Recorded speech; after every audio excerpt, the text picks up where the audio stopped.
하나님께서 우리에게 주신 말씀은 사도행전 9장 1절에서 19절까지 말씀입니다. 사도행전 9장 1절에서 19절까지 말씀입니다.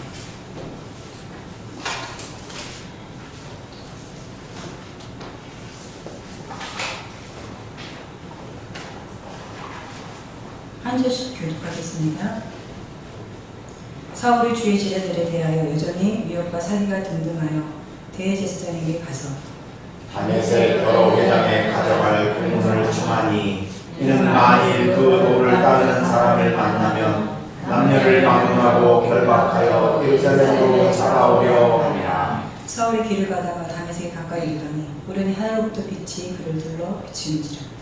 땅에 엎드려 들매 그 손을 이르되 사울아 사울아 내가 어찌하여 나를 박해하느냐 하시거늘 대답하되 주여 누구시니까 이르시되 나는 내가 박해하는 예수라.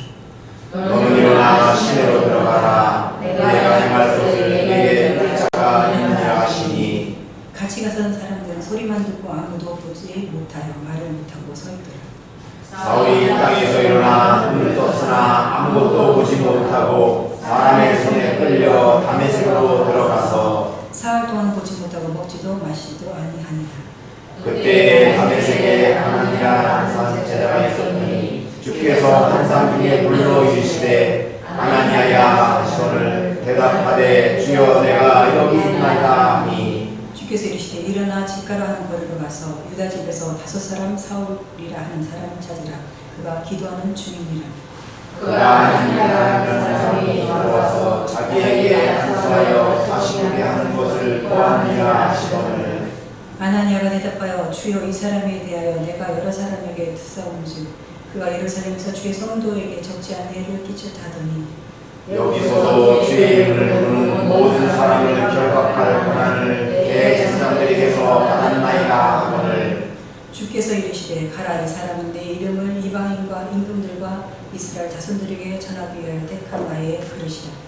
그가 내 이름을 위하여 얼마나 고난을 받아야 할 것을 내가 그에게 보이리라 하시니 아나니아가 떠나 그 집에 들어가서 그에게 안수하여 이르되 형제 사울아 주 곧 내가 오는 길에서 나타나셨던 예수께서 나를 보내어 너를 다시 보게 하시고 성령으로 충만하게 하신다 하니 즉시 사울의 눈에서 비늘 같은 것이 벗어져 다시 보게 된지라. 일어나 세례를 받고 함께 하겠습니다. 음식을 먹으며 강건하여지니라. 아멘.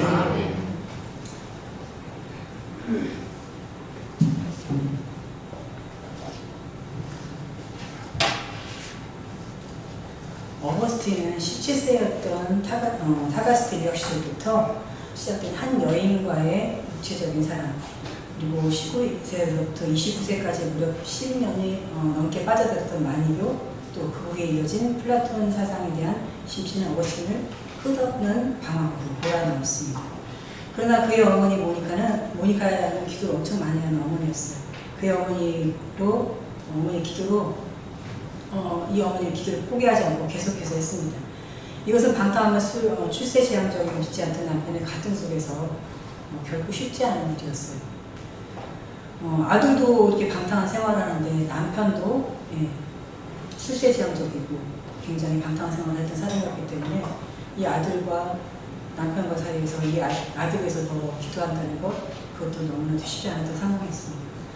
그러나 모니카는 포기하지 않았어요. 하나님께서 이 모니카의 기도를 들으셨습니다. 주전 384년에 30세가 되어 밀란으로 이주한 어거스틴은 수학적인 것에 관심이 많았어요. 그래서 암브로스의 설교를 들어갔는데 하나님은 그 목적이 아니라 그 어거스틴의 목적이 아닌 하나님의 거룩하신 목적으로 선용하셔서 말씀을 통해 그 영혼을 치료하시고, 그래서 얼마 후에 그는 밀란의 한 정원에서 극적인 회심을 경험하게 됩니다. 그는 진정한 인격적 변화를 경험했고 세상적 야망을 포기했습니다. 자, 여러분, 회심은 무엇이죠?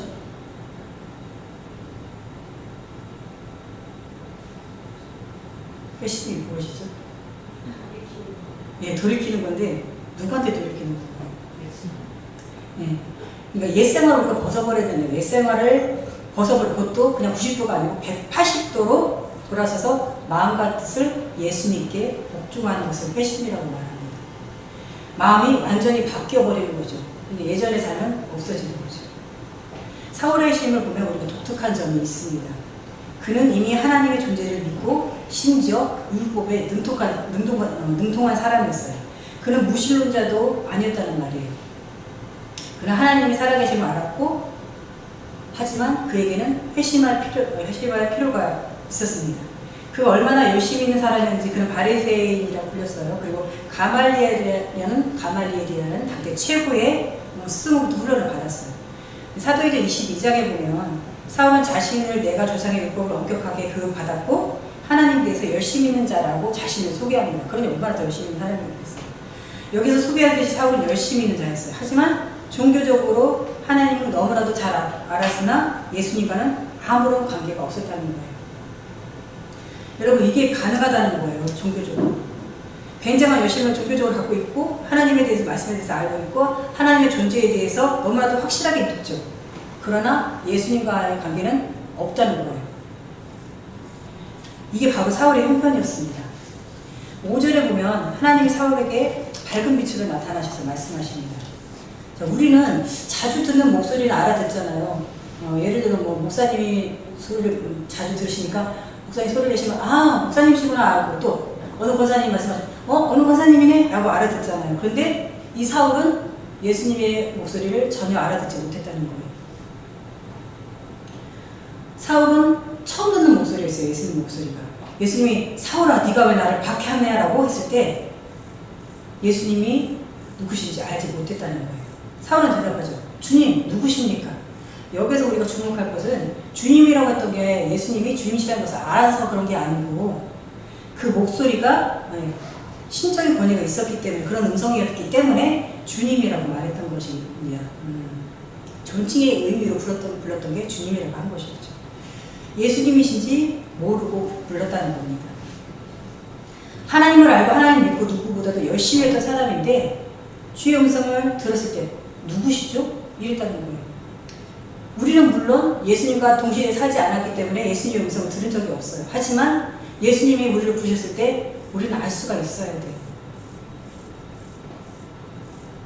그래서 우리를 돌아봐야 한다는 겁니다. 예수님과 관계는 없는데 우리는 주일 예배는 드려야지 하는 의무는 있어요. 그런데 주님과 사랑의 관계가 있느냐? 마치 연인처럼 주님 사랑합니다. 모든 것이 주님의 은혜입니다. 감사합니다. 라고 고백하지 않는 바로 그런 사람이 회심이 필요한 상태라는 겁니다. 사울은 종교적인 열심히 있는 사람이었어요. 1절에 보면 주의 제자들을 향해서 위협과 사기가 등등해서 예수님을 믿는 사람들을 잡아다가 가두는 것.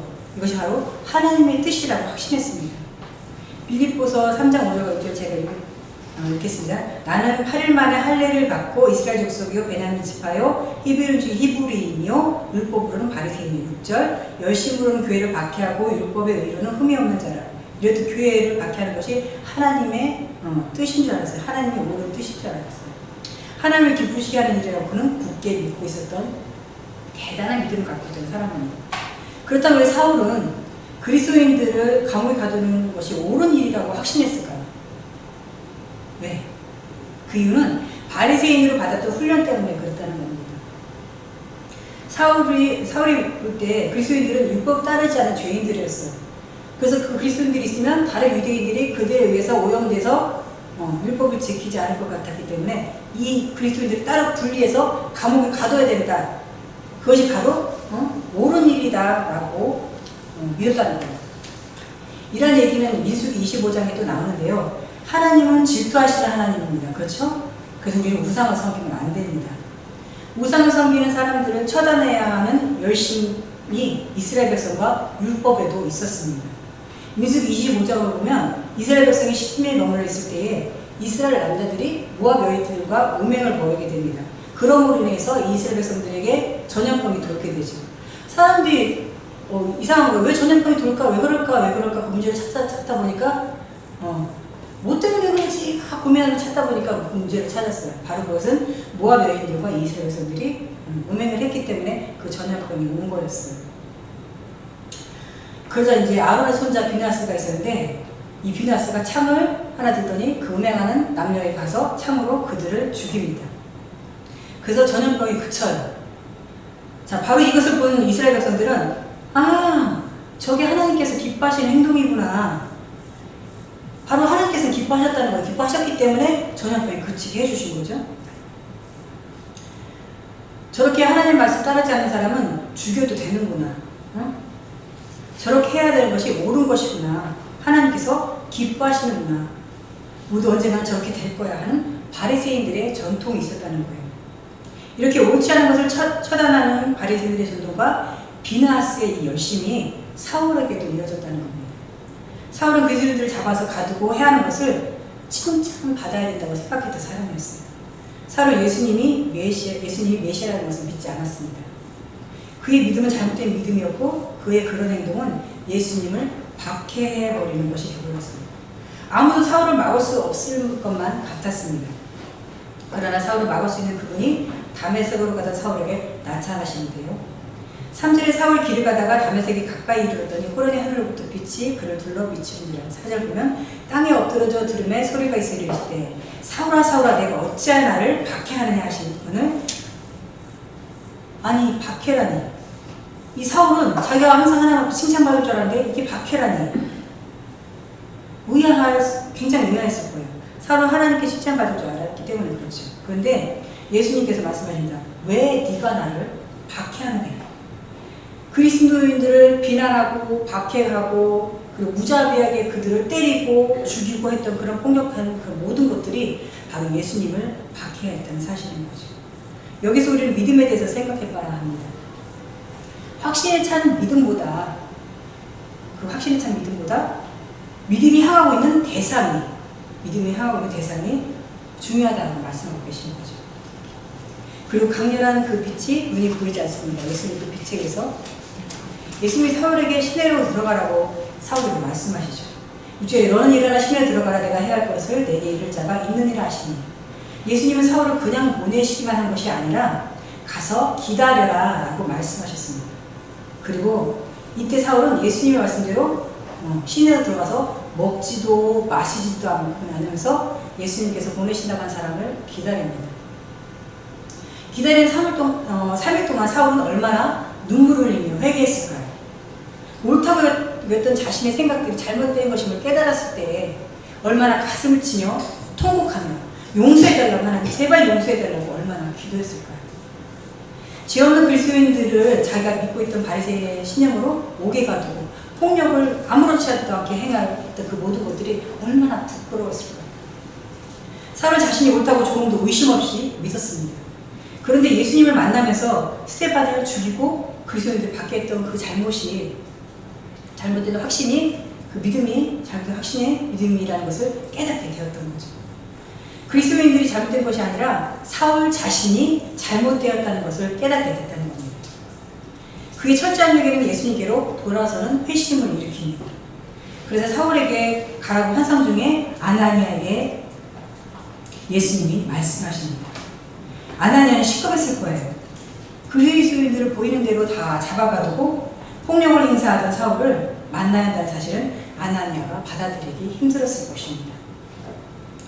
그리스도인이란 모두 다 먼발치에서조차도 보기를 꺼려했던 인물이 바로 사도 바울이거든요. 왜냐하면 그의 눈에 띄면 안전을 보장할 수 없기 때문에 그랬습니다. 그래도 환상 중에 사울에게 가라고 하시는 예수님의 그 음성에는 이 아나니아는 수긍할 수가 없었어요. 그런 그에게 예수님은 집가라는 곳에 유다 집에 있는 5사람 사울이 지금 기도하고 있으니까 그에게 가라고 말씀하시는데 그는 안심이 되지 않으니까 이 말까지 하는 거예요. 주님, 그가 대제사장들에게 주의 이름으로 모든 사람을 결박하는 권한을 이미 받아서 혹은 받았다는데 그럼 그한테 제가 어떻게 갑니까? 저보고 죽으라는 말씀입니까? 근데 15절 16절 주께서 이르시되 가라 이 사람은 내 이름을 이방인과 이분들과 이스라엘 자손들에게 전하기 위하여 택한 나의 그릇이라 말씀하시죠. 그가 내 이름에 얼마나 고난을 받아야 할 것을 내가 그에게 보이리라. 예수님 그에게 얼마나 고난을 받아야 할 것을 사울에게 보이겠다고 하시니까 그때 비로소 아나니아가 그 말씀에 순종해서 사울에게 가서 사울에게 안수하고 사울을 다시 보게 되죠. 자, 그렇다면 내가 회심했는지 무엇으로 알 수 있을까요? 내가 회심을 했는지. 우리가 회심했는지 점검해 볼 수 있는 3가지가 있는데요. 첫째로 내가 주님으로부터 가르침을 받고 있느냐. 예수 그리스도께서 어떤 가르침과 교훈을 주셨는지 내 삶에 나타나고 있느냐가 보면은 내가 회심을 했는지 안 했는지를 알 수가 있습니다. 두 번째로 예수님이 대제사장이시잖아요. 우리를 죄에서 십자가에서 우리 죄를 용서해 주셨다는 그 경험이 나에게 있느냐는 거예요. 주님이 미워하시고 슬퍼하시고 아파하시는 아파하시고 슬퍼하시는 그곳에 머물러 있어서는 안 된다는 거죠. 회심을 했는데 그전과 똑같이 살아간다면 그것은 회심한 사람이 아닙니다. 사울이 회심한 전경우는 완전히 달라졌어요. 회심이라는 것은 방향을 바꾸어서 가기 때문에 그런 것입니다. 우리의 연약함은 죄를 지을 수 있어요. 그런데 여러분 우리가 그리스도와 연합했다는 것은 의로움과 거룩함과 구원함이 우리에게 동시에 이루어진다는 거예요. 세 가지죠. 의로움과 거룩함과 구원함이 우리에게 동시에 이루어진다는 거예요. 바로 우리의 것이 된다는 거죠. 거룩하다는 것은 완전히 죄를 짓지 않는 것이 아니라 연약하기 때문에 죄를 지을 수 있어요. 그러나 의도적으로 죄를 지어서는 안 된다는 거죠. 로마서 6장 15절 그런즉 어찌하리요 우리가 법 아래 있지 아니하고 은혜 아래 있으니 죄를 지으리요 그럴 수 없느니라. 자, 세 번째로 이제 우리가 내가 회심했는지를 돌아볼 수 있는 것은 순종이 나에게 있느냐 하는 겁니다. 주님은 우리 왕이시기 때문에 그분께 순종하는 것이 회심한 사람에게 나타난다는 것이죠. 예수님이 사울에게 집 가라고 하는 곳에 가라고 하셨을 때 이 사울은 갔어요. 자, 우리가 기도를 할 때 기도 응답을 어떻게 좀 오래 걸릴 수도 있어요. 근데 기도를 하는데 기도 응답이 되지 않아요. 그럼 우리는 어떻게 해야 되죠? 기도 응답이 되지 않아요. 우리 어떻게 해야 돼요? 아무도 말씀 안 하시네요. 기다려야 합니다. 그럼 하나님의 때에 하나님의 방법으로 응답하십니다. 이렇듯 순종이 없다면 그 사람은 회심한 것이 아닙니다. 순종에는 어느 누구에게도 지지지 않는 노아가 있습니다. 그는 바다도 아니고 강도 아니고 오히려 산꼭대기에 하나님께서 작은 돛담배도 아니고 각양 동물들 기어다니는 모든 것들 다 들어가게 하고 그리고 1년이 넘게 월 식량까지 다 실어야 되는 그 어마어마한 크기의 배를 만들려고 하셨을 때 이 노아는 단 한마디도 불평하지 않았어요. 그리고 노아는 100여 년에 걸쳐서 그 배를 만들었습니다. 우리는 이렇게 생각할 수 있어요. 아, 노아가 배를 만들었지. 이렇게 말하지만 우리는 노아와 같은 그 경험이 없어요. 그렇기 때문에 그것이 우리에게 피부로 와닿지 않습니다. 노아는 지금이야 전기톱도 있고 여러 가지 써는 기계들이 다 있고 여러 가지 휴식기계가 많이 있잖아요. 그런데 우리가 상상할 수 없는 그 어마어마한 크기의 배를 만들려면은 기구도 없는데 얼마나 힘들었겠어요. 한마디의 불평이라도 있어야 하지만 노아는 그러지 않았다는 겁니다. 온전히 순종했다는 것입니다. 우리는 우리 노아처럼 경험하지 않았기 때문에 우리 피부로 느낄 수 없어요. 내가 경험한 것이 아니기 때문에. 우리에게 이렇게 노아처럼 순종할 수 있는 믿음이 있냐는 겁니다. 우리를 돌아보면 좋겠습니다. 자, 그렇다면 우리는 회심의 은혜를 어떻게 누릴 수 있을까요? 세 가지 회심을 우리 점검하고 나서 회심의 은혜를 어떻게 누릴 수 있을까요? 이것은 전적인 하나님의 은혜예요. 하나님의 은혜 없이는 어느 누구도 구원받을 수도 없잖아요. 그런데 감사한 것은 하나님께서 우리에게 먼저 은혜를 베풀어 주신다는 겁니다. 그 은혜에 반응하는 사람들이 회심의 은혜에 반응하는 사람들에게 회심의 은혜가 주어지는 것이죠. 사울도 예수님을 만나기 전에 예수님이 이 세상에서 사역하실 때 그도 예수님 말씀을 들었을 것입니다. 제가 성지 답사를 가봤었는데 예루살렘은 그렇게 큰 도시가 아니에요. 그러나 그는 그 말씀 무시했고 믿으려 하지 않았다는 거예요. 사도행전 9장 5절에 대답하되 주여 누구십니까? 이르시되 나는 내가 박해하는 예수라. 우리가 읽고 있는 개역개정 성경이나 현대인의 성경이나 공동번역에는 여기까지밖에 말씀 나오지 않아요. 그런데 킹 제임스 버전을 보면은 내가 가시체를 걷어차기가 어렵도다 라고 뒤에 구절이 나와 있습니다. 이 구절은 사도행전 26장에 사울이 아그리파 왕 앞에서 자신의 회심 이야기를 다시 꺼낼 때 이 구절이 등장을 해요. 예수님께서 사울에게 말씀하시죠. 사울아, 너 때문에 내가 힘든 것이 아니라 네가 힘들구나. 이렇게 말씀하시는 거예요. 목동들이 쓰는 나무에는 가시가 돋쳐 있어요. 그래서 이 양들이 다른 길로 갈 때 툭툭 친다고 해요. 툭툭 치면 맞으면 가시가 돋쳐 있기 때문에 아프단 말이에요. 그래서 이 양들은 바른 길로 구덩이로 빠지지 않고 돌아서서 주인이 목동이 인도하는 대로 갈 수가 있다는 말이죠. 주님은 사울의 삶의 자리에서 계속해서 사울을 치셨어요. 그런데 사울은 거부하면서 자기 원하는 대로 갔다는 거예요. 그럼 언제 예수님이 사울을 가시치를 치셨을까요? 사울이 예루살렘에 있을 때 예수님 말씀을 들었을 가능성이 높습니다. 그런데 사울은 그 말씀을 가시치를 무시하듯이 예수님의 말씀을 무시했다는 거예요. 여러분, 우리에게도 주님께서 가시치의 말씀을 통해서 거기 아니야, 이쪽으로 와, 이쪽으로 나와, 동행해야지, 이렇게 다양한 방식으로 우리에게 가시체 같은 말씀을 주시잖아요. 그런데 그럴 때마다 여러분 어떻게 반응하십니까? 아, 맞습니다. 그러고 뭐 눈물 뿌리면서 회개에 기도하십니까? 아니면 아니, 매번 말씀이 그냥 숙정해라, 또 회개하라, 믿어라, 이렇게 하면서 말씀을 무시하십니까? 사울에게 있어서 가시체 중에 하나는 뭐냐, 또 뭐가 있었냐면 스데반이었어요. 스데반 사람이었는데 스데반이 천사의 얼굴을 하고 있는 것을 이 사울은 봤어요. 죽어가면서도 자기를 죽이는 사람들을 저주하지 않고 오히려 그들을 용서해달라는 기도를 하나님께 드리는 것을 이 사울은 들었습니다. 하나님 스데반을 통해 사울에게 말씀하셨죠. 사울아, 제발 깨달아라, 이렇게 말씀하셨지만 그는 스데반의 죽음이 당연하다고 느꼈기 때문에 하나님의 그 가시치의 말씀을 거절했어요. 무시했어요. 때로는 우리가 하나님의 능력을 제한합니다. 이런 말 많이 하죠. 사람은 고쳐 쓰는 거 아니야. 그치? 이런 말 많이 하죠.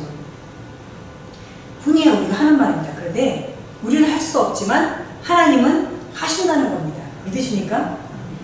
우리는 할 수 없어요. 우리 힘으로 할 수 있는 거 많지 않아요. 하나님이 하신다는 거예요. 15절을 보면 주께서 이르시되 가라, 이 사람은 내 이름을 이방인과 이방들과 이스라엘 자손들에게 전하기 위하여 택한 나의 그릇이라. 이 사울은 이방인을 가장 미워했던 사람 중에 한 사람이었어요. 그런데 그들에게 보내기 위하여 택했다는 거예요, 이 사울은. 그리고 권력자들, 정치인들, 그리고 그들에게 복음을 전하기 위해서 이 사울을 택했다는 거죠. 우리는 다 다르게 쓰임받기 위해서 우리의 그 쓰임에 맞게 우리는 지음받았어요. 그래서 우리는 비교할 필요가 없어요. 우리는 다른 그릇으로 대체될 수 없는 유일한 하나님의 작품이고 하나님의 자녀입니다. 믿으십니까? 네. 많은 청소년들이 서로 비교하면서 우울증에 빠지고 우리도 때로 마찬가지예요. 다른 사람들은 다 행복한 것 같고, 다른 사람들은 아무 어려움이 없는 것 같고, 다른 사람들은 모두 다 풍족한 것 같고, 다른 사람들은 하나님이 정말 귀하게 쓰는 것 같죠. 하나님은 그런데 사울을 쓰시기 위해서 헬라 문화와 유대 그 인들의 율법을 배우게 하시고, 또 어느 철학자와 비교 이렇게 경쟁을 해도 전혀 뒤지지 않는 그렇게 실력을 쌓도록 하셨습니다. 헬라 문화, 유대 문화를 다 아니까 양쪽을 다 오가면서 대사의 역할도 할 수 있었고요. 게다가 로마 시민권자였기 때문에 로마도 마음대로 왔다 갔다 할 수가 있었습니다. 하나님은 사울을 특별한 환경 속에서 쓰시기 위해 만들어주셨어요. 그리고 천막을 지을 줄 알아서 재정적으로 자립해서 어느 곳에 가든지 사는 곳에 전혀 문제가 없게 만드셨어요. 하나님은 나를 다르게 쓰실 목적이 있구나, 이렇게 아셨으면 좋겠어요. 어떻게 해요? 하나님은 나를 다르게 쓰실 목적이 있구나. 바울과 같이 앞에서 나서는 사람이 있고 뒤에서 돕고 서포트하는 사람이 있는 거예요. 우리는 하나님은 우리를 택한 그릇으로 지으셨어요. 맞죠? 네, 우리가 할 것은 우리의 삶을 하나님께 온전히 맡겨드리는 거예요. 나는 쓸모없다, 버림받았다, 왜 하나님은 나만 안 쳐다보시지? 왜 저 사람은 내 기도는 듣고 내 기도를 안 들으시고 왜 나만 맨날 이렇게 고통 속에, 고난 속에 가둬놓으시지? 이렇게 하는 분이 계십니까? 하나님 우리를 얼마나 사랑하시는지 오늘 사울을 통해서 말씀하십니다. 오늘 우리에게 왜 이 말씀 주실까요? 회심하자 하나님 주시는 영생을 주시려고 하시는 것입니다. 어떤 분은 회심은 하셨지만 내가 뭘 위해 살아야 될지 모르고 이렇게 있을 때 나를 온전히 주님에 맡기지 못했구나 내가 그동안. 이제 주님께 맡겨야지. 그 주님이 나를 사용하시겠구나. 이것을 알게 하시려고 그 본보기를 사울의 이야기를 오늘에게 들려주신 줄 믿습니다. 믿으십니까? 네. 기도하시겠습니다. 사랑의 아버지 하나님 감사합니다. 사울이 가시채로 맞으면서도 하나님을 무시했고 하나님 말씀을 따르지 않던 그 모습 속에서 우리의 모습을 발견합니다. 하나님, 하나님께서 말씀하실 때 매일 듣는 말씀이지 하면서 잊어버리는 것이 아니라 그 말씀에 내 자신을 복종시키며 하나님께서 나를 쓰시기에 합당한 그런 것으로 온전히 쓰임받을 수 있도록 우리가 우리의 자신을 하나님께 온전히 다 내어놓을 수 있도록 하나님 함께하여 주옵소서. 우리의 고통과 아픔이 찾아올 때마다 더욱더 하나님 감사를 올려드리게 해주시고 하나님께서 나를 또 사용하시려고 이러시는구나, 나를 단단하게 만드시려고 이러시는구나, 더욱더 감사하며 살아가는 우리 모두가 될 수 있도록 하나님 함께하여 주옵소서. 감사 모든 영광을 드리며 예수 그리스도 이름으로 기도합니다. 아멘. 찬송가 529장 하나님 앞에 찬양 드리시겠습니다. 529장입니다.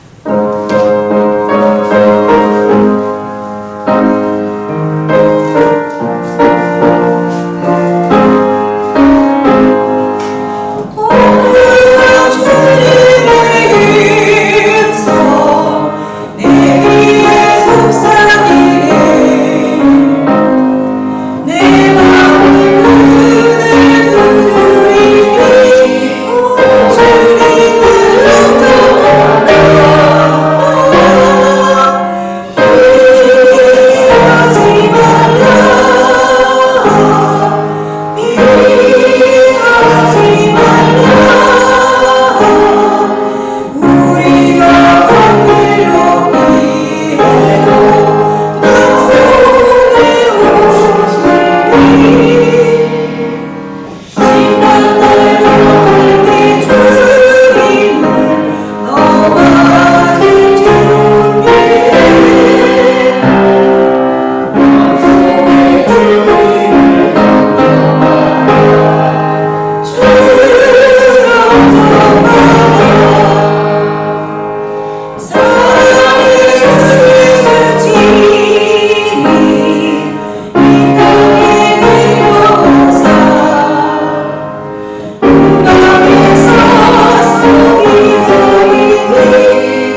있고요. 주기도문으로 예배를 마치겠습니다.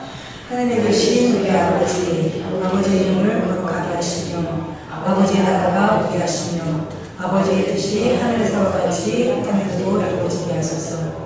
오늘날 우리에게 영원한 양식을 주시고 우리가 우리에게 잘못한 사람을 용서하는 것 같이 우리 죄를 사하여 주시고 우리를 시험에 빠지지 않게 하시고 악에서 구하소서. 나라와 영광과 영원히 아버지의 것입니다. 아멘.